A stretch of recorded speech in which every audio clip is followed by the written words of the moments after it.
parce que ku nekk xam na ni actuellement feebar bi fi mu toll ci réew mi waaye yéen wàllu ndaw ñi bu ngeen dox waayu ndaw ñi mais na ngeen jaar ci bopp booy dugg ci dëkk bi na nga wax ak kilifa gi na ngeen wax ak maire yi boo ko defee ñun ci wàllu ndaw yi aussi li ñu amoon ci ay ndimbal ñu ñëw bokkook suñu moroomu ndaw yi nga xam ne ñoom ñoo nekk ci gox bi naam teraanga du tuuti waaye dafa fekk ni li nga xam ne ñun ñoo ko bokk ñun ñëpp di jox ñu ko ñun ñëpp kenn ku ci nekk war na cee mën a jot wàllam bu xoolee mu xool moom it ni mu koy partagé ci école am wala ñu mu ko séddalee su ko defee biñ ci waxtaanee sous la direction éclairée du coordonnateur départemental le ministre Augustin Tine et au-delà son excellence le président de la république Macky Sall ñoo ñaaxoon nit ñi ñu continuer sensibiliser waajal reprise des classes yi mu nekk événement boo xam ne aussi dafa am solo dañ cee war a communiquer informer ci pour que ñu continuer respecter gestes barrières yi continuer xeex ak maladie bi nga xam ne c'est une maladie désolante et meurtrière bi nga xam ne moom moo fatt xel yépp loolu moom moo taxoon le ministre de son excellence le président de la république ñoom ñëpp ñu ne woon na ndaw yi jéem a waxtaan ak seen moroomu ndaw ñi jigéen ñi waxtaan ak seen moroomu jigéen ñi mag ñi waxtaan ak seen moroomu mag ñi moo tax ñun nag suñu wàll ñu koy dox ci département bi ci ndigalu suñu kilifa le ministre Augustin Tine ñu amoon benn loowu 7500 masques ak 5000 gel ñu biñ ko diviser par 15 ñu ne commune bu nekk war nga am 500 masques ak 50 bouteilles gel maanaam ñu ne woon kenn ku nekk nag ñun ci wàll bopp dañuy déplacé wu def nombre bu yem rek dem joxe suñu participation symbolique ci démb rek bi ñu koy waxaat mi ngi naan ñu lii c'est une première am na yeneen loo yu ñuy waajal am na yeneen dons yu ñuy waajal mais comme école la ngi waaj kii dama bëggoon ngeen waaxu ngeen dem joxe li ngeen am rek en attendant ñuy jóge ci Korité ak jàmm ak salaam yeneen loo yi di yegg si loolu moo waraloon suñuy tànk monsieur le maire ñu lay sant bu baax a baax ci sa pragmatisme parce que bi ñu waxee démb rek da nga ne ñoom sax ñoom pare nañ te ñun à travers médias yi ñu suivre chaque jour gis nañ li ngay def ci ay dons gis nañ li ngay joxe li ngay jox ci askan wi kon ñun dañoo ñëw rek pour yokk ci rek mais fekk nañ la ci bu yàgg ñu la ciy sant di la ci gërëm di la xamal ni aussi ci turu suñu ñi yónni bég nañ ci yow loolu lañ amoon pour wax ci loolu lañ amoon pour sànni ci jërëjëf. di jiital ci nuyoo bi suñu kilifa gi monsieur le maire de la commune de Thiénaba monsieur Talla Diagne au conseil ñu ngi koy nuyu bu baax di dalal ak a nuyu ak a tatagal sunu gan ñi nga xamante ni ñoom tey ji ñoo ñëw fii jóge Thiès muy ndaw yi nga xamante ni mooy ndaw yi Benno Bokk Yaakaar ñu jóge Thiès tey ji ki nga xamante ni moo jiite délégation bi di monsieur Lamine Ngom moom yaakaar naa du gan fii nii du gan ci commune Thiénaba yàgg nañu ko fay gis mu ànd ak délégation bu am solo ñu ñëw fekk fii ndaw yi Benno Bokk Yaakaar fii nga xamante ne ni mooy ci mairie bu Thiénaba mu nekk loo xamante dañ koy rafetlu bu baax a baax a baax tamit di leen ci encouragé parce que tey li nga xamante ne ni moom moo xew ci adduna bi di pandémie bi képp koo xamante ne nii rek yaa ngi yeewoo ci Sénégal yaa ngi jóg takku fas yéenee xeex bi ba mu jóge fi kon te xeex bi jàpp naa ne ndaw yi ñoo ci war a jiitu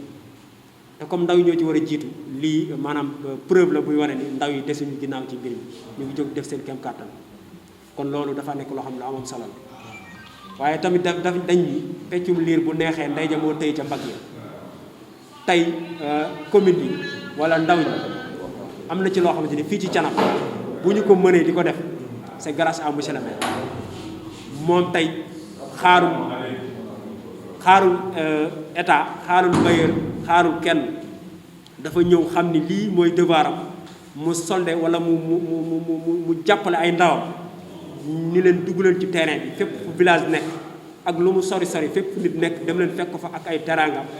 dem leen fekk ko fa ak li nga xamante ne nii ay matériel loo xamante ne nii maanaam dina ko mën a aar ci lii di mbas mi kon loolu tey monsieur le maire ñu ngi ko ci sant baate ko ci gërëm di gërëm it tey waa jeunesse su Benno Bokk Yaakaar ñu ngi leen di gërëm bu baax a baax di leen sant di leen wax ni tey jii ñi ngeen xam ne ñoo ngeen fekk si non seulement fekk nga leen ci xeex bi mais tamit jox nga leen loo xamante ni soxla woon nañu ko parce que tey jii lii nii muy détergent yi masque yi yaakaar naa tey lu ci waaye am doyul parce que port intégral de masque la ñu wax kon masque yi loo ci waaye am rek doyul sel bi tamit la même chose kon encore une fois lii kontaan nañ ci te ñu ngi koy téye ak suñu fukki loxo di sant ak gërëm maanaam encore une fois ñii nga xamante ne nii ñooy waa Benno Bokk Yaakaar fii ci commune Thiénaba parce que tey boo xoolee bu doon li nga xamante ne nii moom mooy conditions yi nga xamante ne moom la ñu teg kon salle bi kenn du fi xaj biñ ko waxee amoon nañu problème sax choisir parce que ku ci nekk rek volonté bi nga am pour bëgg a ñëw participer pour bëgg a nekk ci liggéey bi parce que ñun équipe bi ëpp na lii ñu bari la ñu doon ñuy sillonné commune bi yëpp 3 équipes la ñuy def ñuy jaar côté bi ñuy jaar côté bi jaar côté bi kon yaakaar naa boo ñëwee ne dañ cee soxla 10 wala 15 personnes dañuy xaw a am difficulté sax pour choisir mais loolu lépp rek cant la day wane détermination ndaw ñi nekk fii day wane tamit seen volonté ak bëgg liggéey ak di jàppale monsieur le maire moom la ñuy wane foofu. di wax salaamaaleykum wa rahmatullahi taala wa barakatu vraiment di kontaanaat nag bu ñu ko waxee da ngaa kontaanal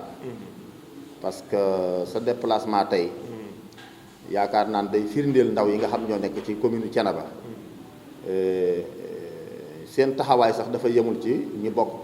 coalition Benno Bokk Yaakaar ñoom seen mbir dañ koo yaatal ba parti politique yépp ci la bokk parce que mbir mi ni ko président defee man noonu laa ko defee fii ci commune Thiénaba parce que mbir mi du mbirum politique mbir moo xam ni askanu Sénégal wala askanu àddina bi ñoo ko seq te kon lii sunu ndam mooy li président bëgg mooy booloo ba tax mu woo opposition bi ñun itam coofu loon jàgg ba xale yi ci boppam seen nawle yi nga xam ñoo nekk ci commune bi nekk ay opposition ñoom ñëpp dañ leen a woo ñu bokk ndey bokk baay bokk liggéey bi lii nag geste bu am solo la parce que nag bu fekkee ni président dafa yëkkati lii jox leen ndigal ngeen dem ci communes yi ngeen jaar ko ci ministre Augustin Tine moom mu xelal leen ni leen commune bu nekk bala ngeen a dem na ngeen jaar ca buntu ba parce que néeg boo ciy dugg jaaral ci buntu ba te maire yi ñoo nekk ci buntu bi naka jekk loolu lay mas di wax président it loolu la wax kon ñu ngi koy sant bu baax di ko gërëm di ko feddali suñu kóllëre suñu diggante ak moom waaye di feddali suñu kóllëre ak suñu diggante président xamal ko daal ni ko ndawee commune bu Thiénaba seeni jafe-jafe jëmul ci kàddu président waaye jëmul ci kàddu ministre Augustin Tine kon képp ku mu yebal dan lay jàppee ni président moo la yebal waaye Augustin Tine moo la yebal kon bët yooyu ñun moom lan lay xoole kon tànk yooyu ñu ngi la ciy sant ñu ngi lay gërëm mais lii bu leen jàppale lu ndaw la lu am solo la parce que 500 masques ak lu day ni 50 bitee yoo xam ni ay sel la lu am solo la waaye insaara bi ñoom ndaw yi deen ko ful ba bu àggee ci école yi deen xam ni président yónnee na fi ndaw parce que fii ci sama biir bureau 500 masques mi ngi fi yoo xam dama koy boole ak lii ngeen yóbbu ko ay sel it mi ngi fi lépp loo xam ne xalaat na ni manqué na ñun dinañ ko dolli bëgg na nit école bi ñaar fukki école la ñu am mais école bu nekk dañ fa yóbbu carton eau de Javel dañ fa yóbbu benn carton saabu dolli ko ci lii kon loolu yaakaar naa su demee insaara bi ñu boole ko ak lii war a ñëwaat am naa yaakaar ni am na solo lool kon daal ñu ngi leen di sant ñu ngi leen di gërëm soo demee nuyul ñu ministre Augustin ni ko ñu ngi koy sant bu baax ñu ngi koy gërëm mais na jotal sunu nuyoo ci président Macky Sall xam ni sant nañ ko gërëm nañ ko ñun ñu ngi toog guddi buy bëccëg ñu ngi koy déglu ñu ngi yaan yàlla daal mbas mi yal na ko fi yàlla yamale yal na jeex ak jàmm fi mu jot a dem yal na jeex fi mu jot a dem yàlla bu mu fa dem en tout cas ñu ngi sant ñëpp ñu ngi gërëm ñëpp. les askan wi yaakaar naa ni feebar bi tey amul couleur parti amul couleur waaso amul couleur deret bàyyiwul kenn donc ñun ñëpp ñun ñoo ci war a jugandoo xeexandoo ko loolu moo waraloon ñu ne bu classe yi di waaj a tijji nga xam ne pour les classes d'examen le 2 la ñuy tàmbali ñu amoon ay gel ak ay masques yoo xam ne vraiment dañ ko bëggoon a ñëw jox leen ko yéen ngeen xool li ngeen ci mën a jàppale aussi booleeg li ngeen yor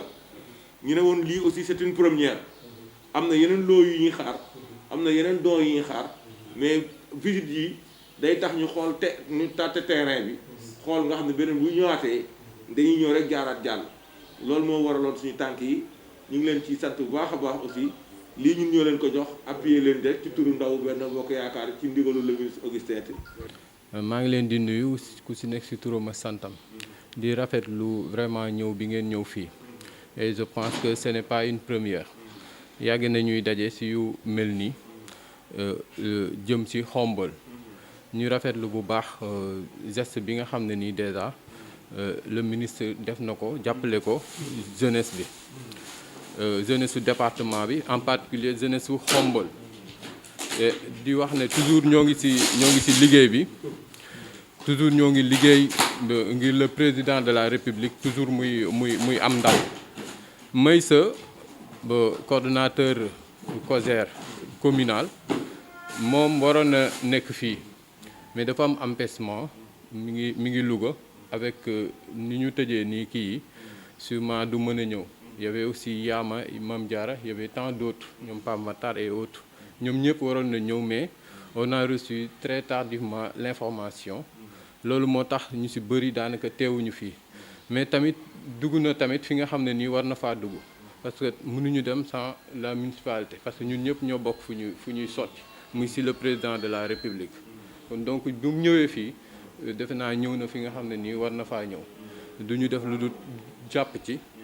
xool fi nga xam ne nii war na faa dugg tamit ci au niveau de la jeunesse ak fi mu war a dugg yëpp ñu fexe ba mu dugg fa ndax loolu mooy finalité bi di remercier bu baax le ministre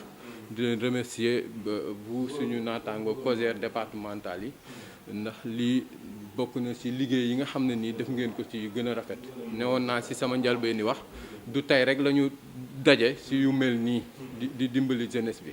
monsieur Lamine maa ngi lay nuyu bu baax di la remercier Eloge ak ñi ngeen àndal ñëpp. ñu ngi sant yàlla bu baax di leen dalal jàmm ci Khombole waaye bala mooy kii dama leen di présenter ñi fi nekk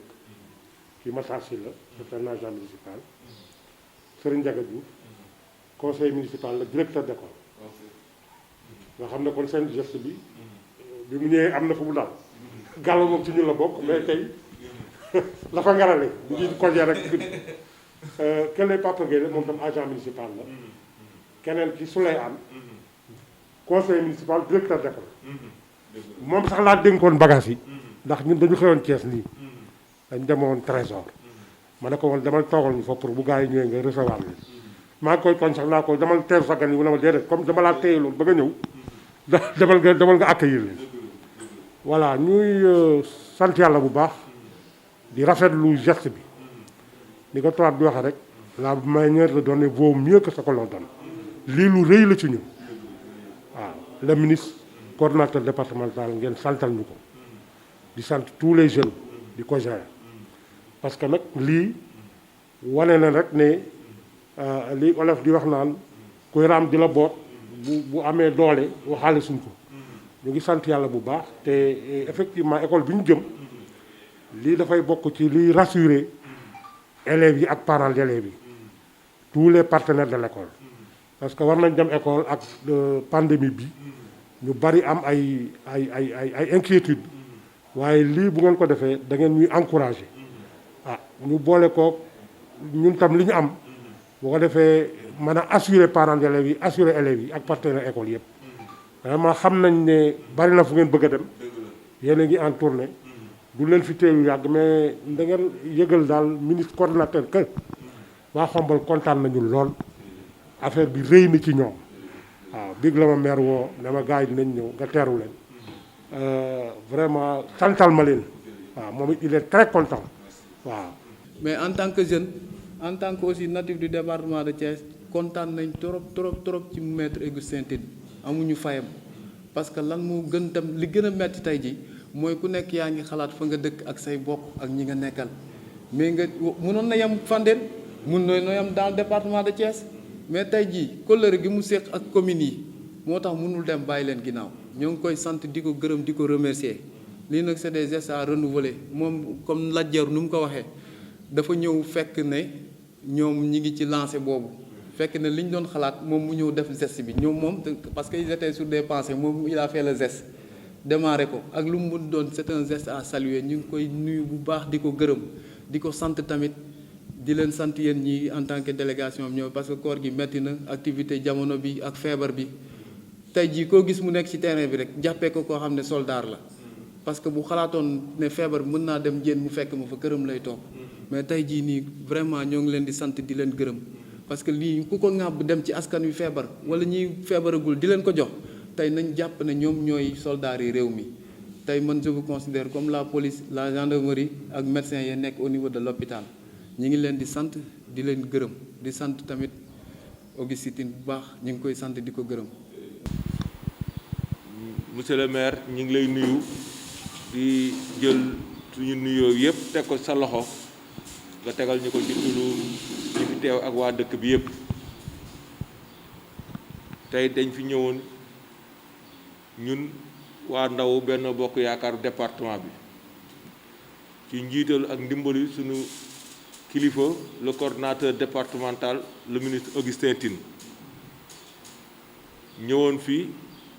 ñëw seet suñu moromu ndaw yi nga xam ne ñu ak ñoom ñoo bokk département bi di jàppale le président de la république son excellence Macky Sall ñu amoon tey ay ndimbal yu ñu leen indil ngir ñu dolli ko ci liñ yor pour xeex jàngoro ji nga xam ne dafa wàcc ci askan wi naam xam na ni monsieur le maire bi mbas mi